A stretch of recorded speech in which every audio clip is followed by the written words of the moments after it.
We have here the Eight of Wands energy. It looks like it could be a meeting, usap, discussion, pag-gather, no?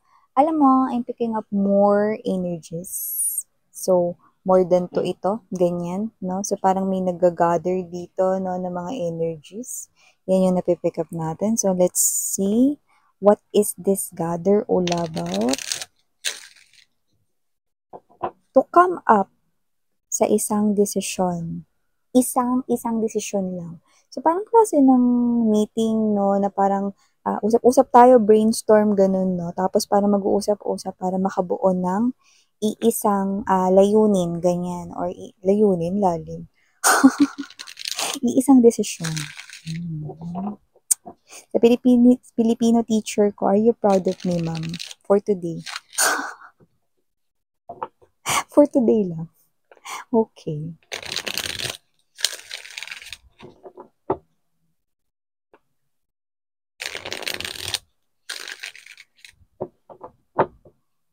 Okay, let's go.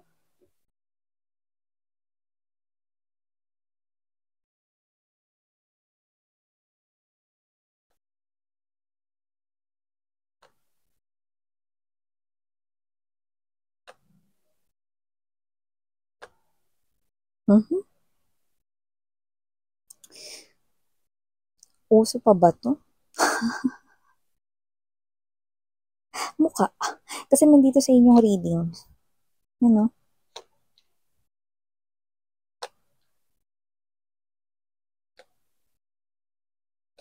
Ay, iba.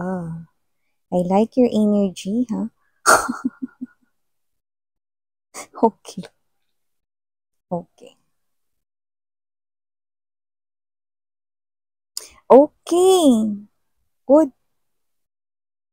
Bottom of the deck, 3 of coins, 6 of coins, 5 of swords. Hi and hello there, collective. My name is Yan. Welcome new subscribers. And sa ating mga returning tambayers, thank you sa inyong walang sawang pagtambay. And of course, kung hindi niyo pa sa mga babes, meron po tayong other channel. Link is down below sa ating description box. So if interested, just click that link para ma-redirect kayo doon. At nag-upload din tayo ng daily collective readings doon. No? Main channel natin yun. Plus meron din doon readings per zodiac sign. Okay? So kung yun ang hanap ninyo.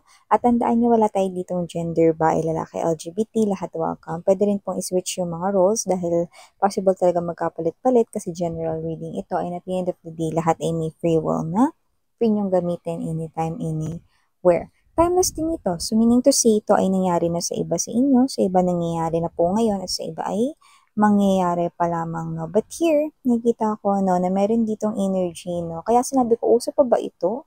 Yan, no? Alam mo mga babes, no, hanggat nangyayari, no, pwedeng uso pa ito. Ano ba yung miss yan, no? So, kung sino man ito mga babes, no, hindi ito harana by parokya ni Edgar. Uso pa ba ang harana? Hindi yun eh, no? Malayo, no? Ang uso dito na sinasabi ko dito ay ito. Ace of Swords energy. World card. And the very, very strong 5 of Wands. Okay? So, kung sino man itong mga energies na to, no, kakausapin nila kayo at nag-uusap na sila ngayon para kausapin kayo. So, nagmi-meeting na sila ngayon, no? Marami sila, Miss Yan. Oo, no? Marami sila rito, mga babes, no? Pero baka meron lang sila ritong piliin ng mga representatives or representative para kausapin kayo. Yan, no? So, kung sino man itong mga energies na to, no, bukod sa sila ay nosy mga babes, yung sabihin nangingialam, pakialamero, pakialamera, hindi naman dapat pakialaman, pinapakialaman, no? So, ito yung klase ng energy nila, no? At sino nga ba sila, mga babes, no? Walang iba, kundi kakausapin ka nila rito dahil gusto nilang layuan ang taong ito. Layuan mo daw ang taong ito. Ace of Cups energy, 7 of Swords energy, no? Bakit? You are appearing naman as the Queen of Coins. Nakita ko rito, no, na meron naman kayo rito pinagkukunan ng pera, may trabaho naman yung iba sa inyo, iba baka may trabaho, may negosyo din, no? May small business. Iba naman pwedeng entrepreneur kayo, may negosyo kayo, no? May pinagkikitaan naman kayo ng pera rito, no? At mabait rin naman kayo rito and at the same time faithful. Pero bakit nila gusto rito na parang palayuin kayo dito sa person na ito? So baka ito ay yung mga friends na nangingialam masyado, family na nangihimasok masyado sa love life ng kanila rito, no, nakapamilya or whatever, no. Basta, meron na ritong nangingialam rito sa inyo at mukhang medyo nasa seryoso sila ritong mode kung saan, no, meron sila ritong ini-embodies na usap-usap sila, ganyan, no, dahil gusto nilang tuldukan mo ang relationship mo, iwanan mo itong person na tinutukoy nila rito, no. So, they are speaking here as kasi miss, yan 'no, parang tinawag nila akong miss dito.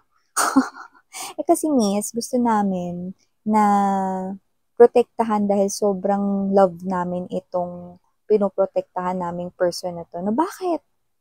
Eto bang collective ko dito, sila ba ay mga tulisan? Sila ba ay mga lagalag? At sila ba rito ay mga gumagawa ng hindi magagandang bagay, yan, na hindi katanggap-tanggap sa humans ay hindi naman. Pero bakit gusto nyong palayuin itong aking mga collective dyan sa pinoprotektahan ninyong tao kung sino man yan? No? We're talking about your your lover, your man, your woman, your ka-in relationship, your boyfriend, your girlfriend, no? Okay?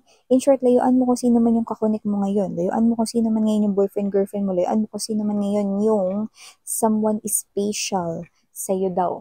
Kasi, mas special daw yung tao na yun para sa kanila. So, hindi naman ito tunog na may gusto sila doon. No? Actually, parang ang tunog nito, masyado naman ata silang overprotective. No? Or masyado naman sila ata ritong nangingialam. Okay? So, kung sino man itong mga energies na to, nakikita ko rito na una sa lahat, hindi dapat mangiilam. Kahit na pamilya pa sila, kung pamilya sila rito ha, hindi pa rin dapat manghimasok, no?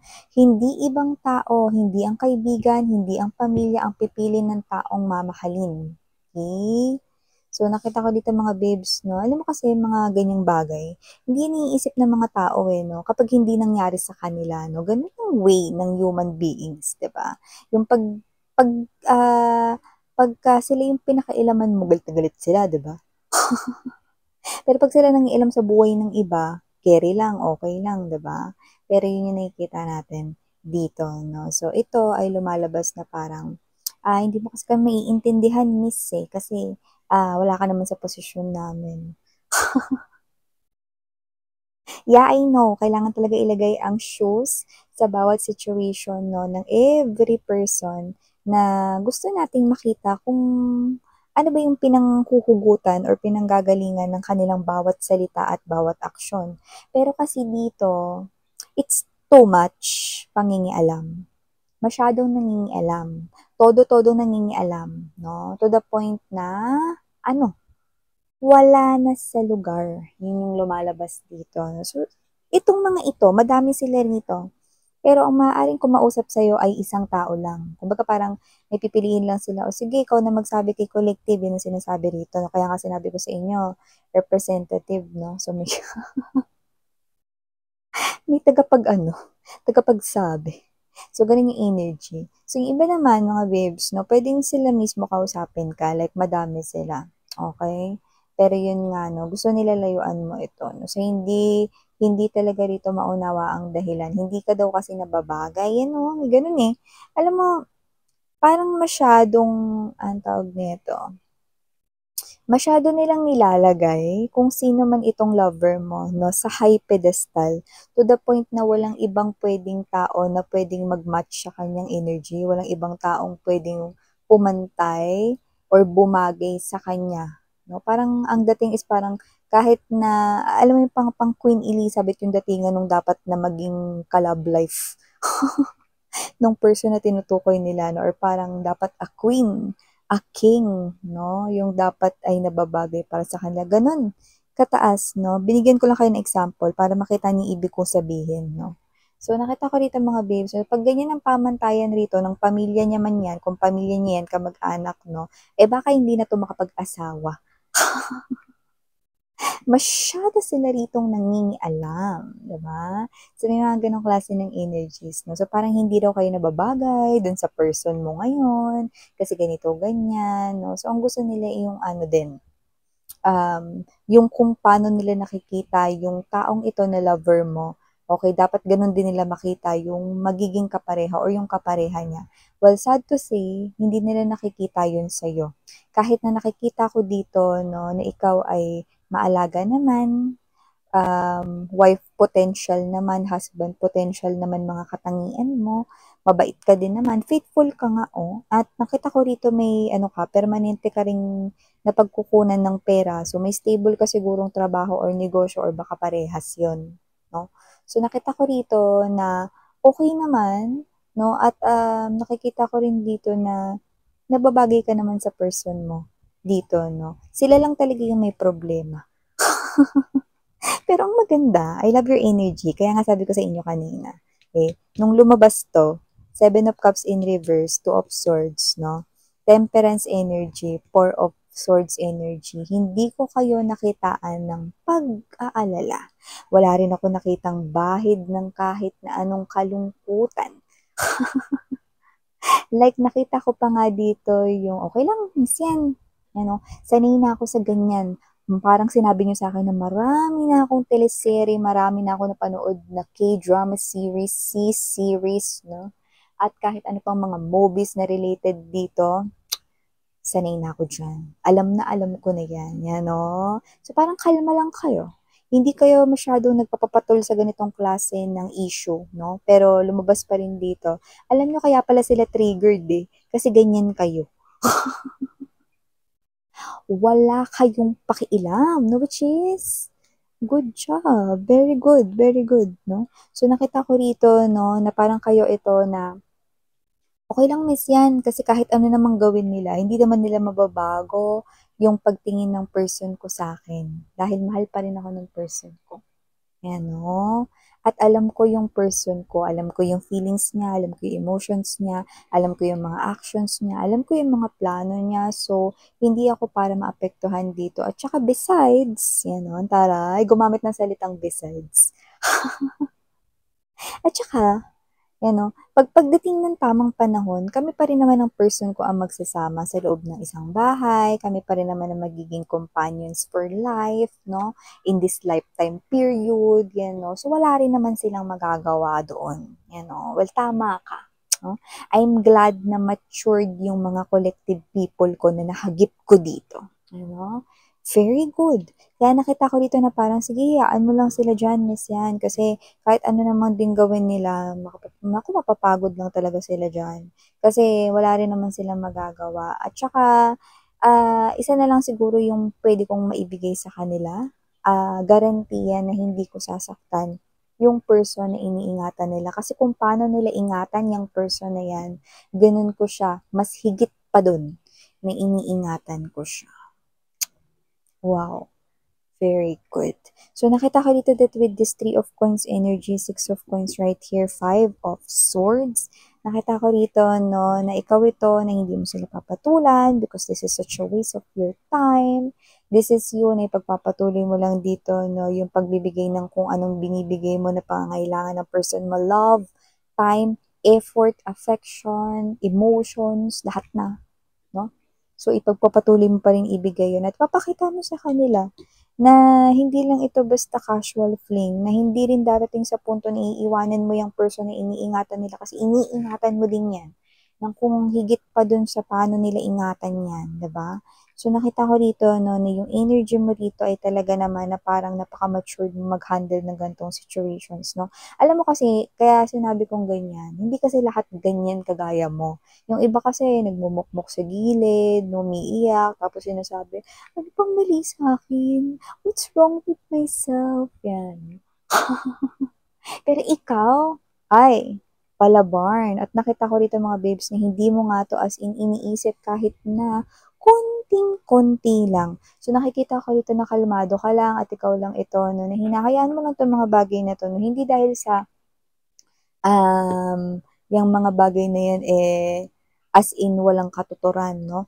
Pero ikaw kasi ito na parang nirerespeto mo rin sila kasi sila yung mga malalapit na tao rin sa buhay ng special person mo. So, out of respect, kaya mo rin yan ginagawa, no? So, good job! Napaka-matured ng mga energies na kuha ko dito. Wala tayong age dito, ah. But I'm getting the bracket of early 30s going to, onwards, no? So, yan.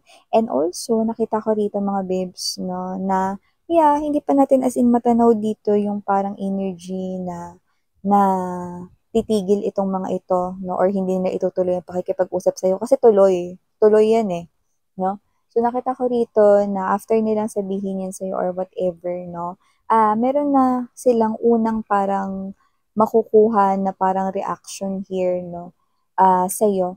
Kasi, makikita nila 'no, kahit na papalayuin ka nila doon sa person na ito 'no, makikita nila maaaring sa mga sagot mo 'no, puwedeng makakuha na sila ng parang insights kung you're just playing around lang ba or you're getting serious talaga 'no, involving dito sa person na iniingatan din nila 'no. So, baka puwede na rin dun na magsimula 'no, yung maayos at umpisa na sana ng magandang daloy ng samahan mo at nitong mga tao na 'to sa paligid niya 'no. Kasi at the end of the day, kung pamilya 'yan, pamilya pa rin niya 'yan 'no. And I love the fact that you are respecting those.